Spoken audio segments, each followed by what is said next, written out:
Assalamu alaikum students. Today's our topic is the elastic collision in one dimension. As we know the term elastic collision. Elastic collision indicates that in this type of the collision, kinetic energy and the linear momentum both will be conserved. So now we are going to start the topic by supposing that we are having two bodies. First one having the mass m1 and the second is having the mass m2.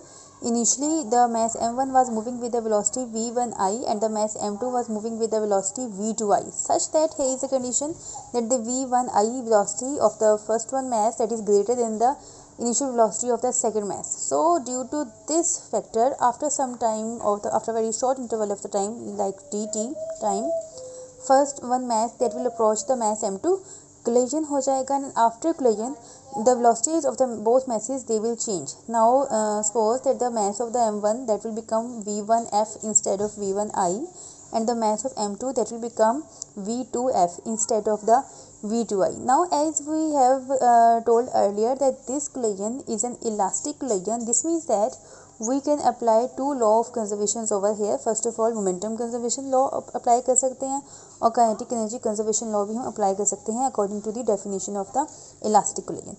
Now first comes under the heading of the momentum conservation. Initial momentum that must be equal to final momentum. This is according to the law of the conservation of the linear momentum. अगर initial momentum की बात करें, this will be the momentum of the first body plus momentum of the second body before collision, that will become equal to the initial momentum. So it will be equal to m1 v1I plus m2 v2I. This will be equal to initial momentum, and final momentum आपके पास आ जाएगा m1 v1f plus m2 v2f. This will become the final momentum of the second body. So this whole sum will become equal to the initial momentum of the system, and this whole sum that will become equal to the final momentum of the system. Now this is our equation number 1. अब अगर आप इसको थोड़ा सा simplify करने की कोशिश करें तो आप देख सकते हैं that the simplest way is to take the all terms of the first body on left hand side and all terms related to the second body on the right hand side. तो जो equation आपके पास बनेगी that will become equal to m1 v1I plus m1 v1f जब इस side से वहाँ पे जाएगा तो इट विल बिकम माइनस, तो यहाँ पे आपके पास जो टर्म आएगी that be minus m1 v1f that is equal to m2 v2f minus m2 v2I. अब अगर आप यहाँ से देख सकते हैं तो m1 can be taken as a constant over here, तो यहाँ पे आपके पास within brackets v1I minus v1f आ जाएगा, और यहाँ पर m2 can be taken as a constant और आपके पास v2f माइनस v2I जो टर्म आपके पास आ जाएगी. This is our equation number 2. Now come under the heading of the kinetic energy conservation. Kinetic energy conservation law हमें कहता है that the initial kinetic energy before collision that must be equal to final kinetic energy after collision. तो initial kinetic energy that will be equal to the kinetic energies the sum of the kinetic energies of the first body and the second body, while the final kinetic energy that will be equal to the sum of the kinetic energies of first body and the second body after collision. तो यहाँ पे आपके पास जो equation बनेगी that will be equal to kinetic energy of the first body that is equal to half m1 v1I square before collision plus kinetic energy of the second body before collision half m2 v2I square, and that is equal to sum of the kinetic energies of the both bodies after collision, that will become half m2 v1f square plus half m2 v2f square. So this is the equation for the law of the conservation of the kinetic energy. Again we will apply the same criteria जैसे हमने यहाँ पर किया था कि first body की सब terms जो है वो हमने लेफ्ट हैंड साइड पे और सेकंड बॉडी की सब टर्म्स को हमने राइट हैंड साइड पे कर दिया था, वैसे हम यहाँ पे करेंगे. And before doing that you can see that the half can be taken as common from this part and half can be taken as common from this part, and simply we can see that we can ignore them that half और we can cancel that half on both sides. तो जो आपके पास चीज़ बच जाएगी that become equal to v1 m1 v1I square minus m1 v1f square that is equal to m2 v2f square minus m2 v2I square. तो यहाँ पे m1 जो है that can be taken as a common, अंदर आपके पास क्या रह जाएगा v1I square minus v1f square यहाँ से आपके पास m2 जो है वो कॉमन लिया जाएगा, तो आपके पास अंदर रिमेनिंग टर्म्स रह जाएंगी v2f² minus v2i². Now you can apply a formula. आप लोगों को पता है that we are use to this formula that a² minus b² that is equal to a minus b into a plus b. ये formula हम यहाँ पे apply करेंगे. So it will become m1 into v1i minus v1f into v1i plus v1f that is equal to m2 into v2f minus v2i into v2f plus v2i. So this will become the equation number 3. Now next step is to divide the equation number 3 by 2. Next step is to divide the equation number 3 by 2. तो जो terms आपके पास आएंगी वो आपके पास क्या होता है. Simply you can see that m1 will be cancelled out by the m1, v1i minus v1f that will be cancelled out by this. We will be having only this term left. और यहाँ पर आप देखें तो m2 से cancel हो जाएगा, v2f minus v2i इस टर्म से कैंसिल हो जाएगी, और जो टर्म आपके पास रह जाएगी that is v2f plus v2i. तो आपके पास एक ये टर्म रह गया, एक ये टर्म रह गई. We can simply say that by dividing 3 by 2 we will get v1i plus v1f that is equal to v2f plus v2i. This is your equation number 4. अब यहाँ से आप देख सकते हैं that we are having a relation between the velocities of the first body and the velocities of the second body. अब यहाँ से आप इस इक्वेशन को मॉडिफाई करके डिफरेंट फॉर्म्स और डिफरेंट इक्वेशंस जो है वो फाइंड आउट कर सकते हैं. Suppose if your task is to find out the value of the v1f and the v2f, तो फिर हम उसके लिए इक्वेशंस बना सकते हैं. कैसे? Now we can see that we were having the equation of like this that v1i plus v1f that is equal to v2i plus v2f. तो यहाँ से अगर आपसे कहा जाए कि v1f की इक्वेशन आपने फाइंड आउट करनी है तो v1f को आप यहाँ पे रखें, v1i को आप उधर ले जाएं, तो v2i plus v2f. This will be your equation number 5. This is an important equation. अगर इसी इक्वेशन पे हम दोबारा से जाते हैं, अगर आप v2f की इक्वेशन फाइंड आउट करना चाहते हैं तो v2i को आप उधर ले जाएं. It will become equal to v1i plus v1f minus v2i. This is also very important equation and we can name it as the equation number 6. Now the point is that if you are going to find the value of the v2f तो आपको equation use करनी होगी v1f की, और अगर आप find out करना चाह रहे हैं v1f की वैल्यू तो फिर हम इक्वेशन यूज़ करेंगे v2f की. और ये इक्वेशन हम कहाँ यूज़ करेंगे? ये इक्वेशन हम यूज़ करेंगे यहाँ पर बनी हुई अपनी इक्वेशन नंबर 1 में. That was the equation for the law of the conservation of linear momentum. हम इस इक्वेशन में उन इक्वेशंस की वैल्यू को उन वैल्यूज़ को हम यूज़ करेंगे. Suppose first of all I am going to find out the value of v2f means to I am going to find out the final velocity of the second body after collision. ये मैंने find out करना है, तो इसके लिए मैं क्या use करूँगी? v1f की वैल्यू यूज़ करूँगी. लेकिन कहाँ यूज़ करूँगी? I will use this equation number 5. Use 5 in equation 1.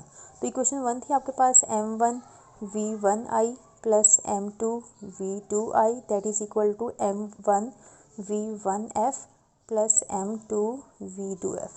तो यहाँ पर हमने v2f फाइंड आउट करना है तो यूज़ करेंगे हम v1f की वैल्यू को. कहाँ पे हम पुट करेंगे? हम यहाँ पुट करेंगे. Now see that what's going to happen over here.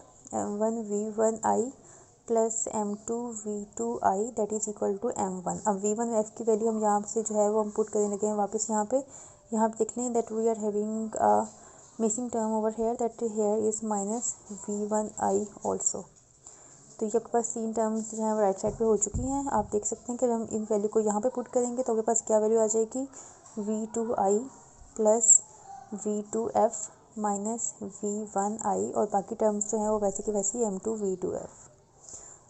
इसको अंदर आप जो मल्टीप्लाई कर दें, बाकी सब टर्म्स को हम वैसे का वैसे ही जो है वो नोट डाउन कर लेते हैं. तो ये मैं मल्टीप्लाई कर रही हूँ. It will B v2i plus m1 v2f minus m1 v1i plus m2 v2f. अब करना ये है कि v2f की सब वैल्यू को एक साइड पे रख के बाकी सब वैल्यूज़ को हम दूसरी साइड पे ले जाते हैं. तो जो चीज़ आपके पास बन जाएगी it will become m1 v2f plus m2 V2F, ये एक साइड पर हो गया आपके पास, और बाकी सब देखेंगे कि आपके पास अदर साइड पे क्या बचेगा, M1V1I plus M2V2I minus M1V2I and plus M1V1I. This will be the terms on the right hand side. अब यहाँ पे आप देख सकते हैं कि V2F can be taken as common, और आपके पास विद इन ब्रैकेट्स बचाएगा M1 प्लस M2. यहाँ से आप देख सकते हैं कि V1I की एक वैल्यू J है आपके पास, और V1I की आपके पास एक वैल्यू J है. अब आप दोनों में देखेंगे, दोनों ही M1V1I प्लस M1V1I हैं, so it can be written as 2M1V1I. और V2I की वैल्यूज़ देखें तो ये हैं आपके पास, यहाँ पे देख सकते हैं कि V2I can be taken as common, और बच जाएगा आपके पास within brackets M2 minus M1.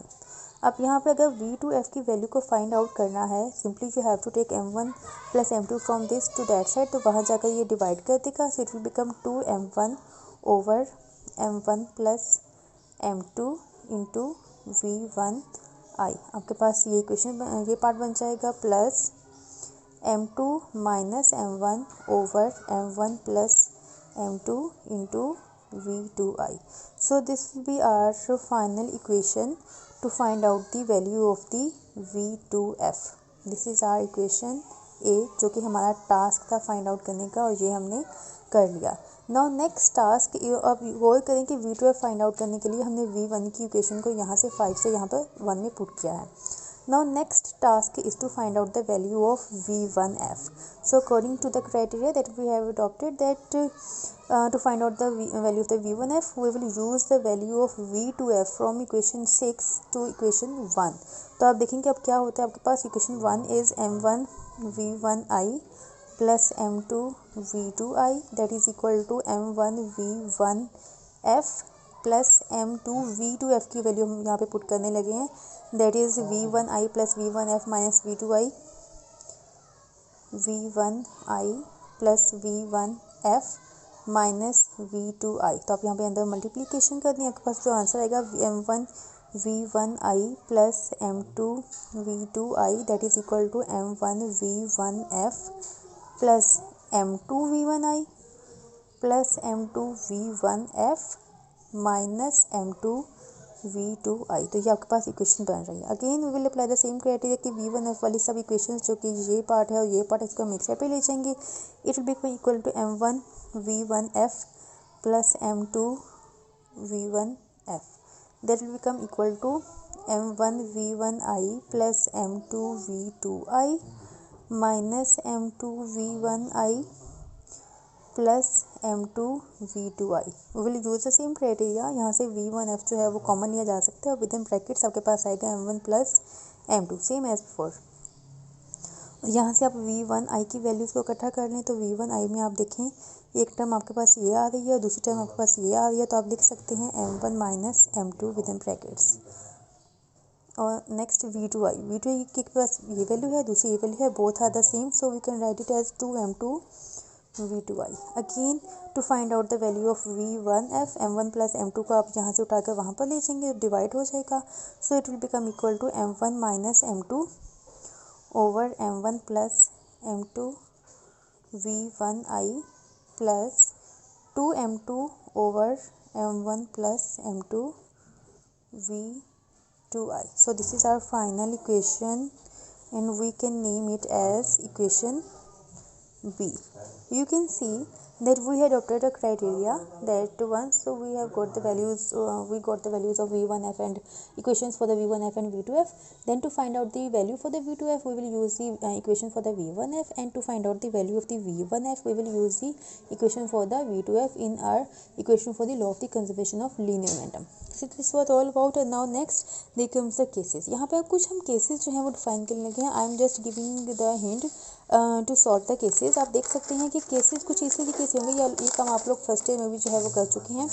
Cases कुछ इस तरीके से होते हैं that suppose that in case 1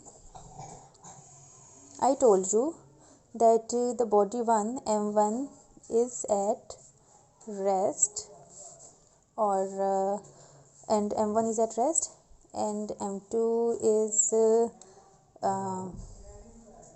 very light.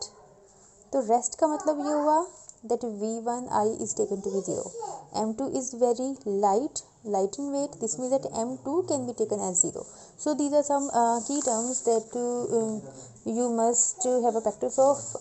कि किसी भी चीज़ को रेस्ट में कहा जाए या स्टेशनरी कहा जाए. दिस मीन्स दैट कि वेलोसिटी उसकी हो रही है 0. अगर किसी चीज़ को कहा जाए that it is very light, तो उसका मैस जो है वो 0 हो रहा है. या अगर कुछ इस तरह की कंडीशन हो कि आपसे कहा जाए कि M2 that is very very very greater than M1, तो इस केस में भी आपके पास M1 जो है that can be taken as 0. अगर आपसे कहा जाए कि M1 that is very very very lighter than M2, तो इस केस में भी आपके पास M1 जो है that can be taken as 0. So these are some key terms जो कि you must keep in mind while solving the cases. So there can be different types of the cases. Now here's your homework that you have to solve cases given on page 242 and page 243 of your book. This is your homework about this topic.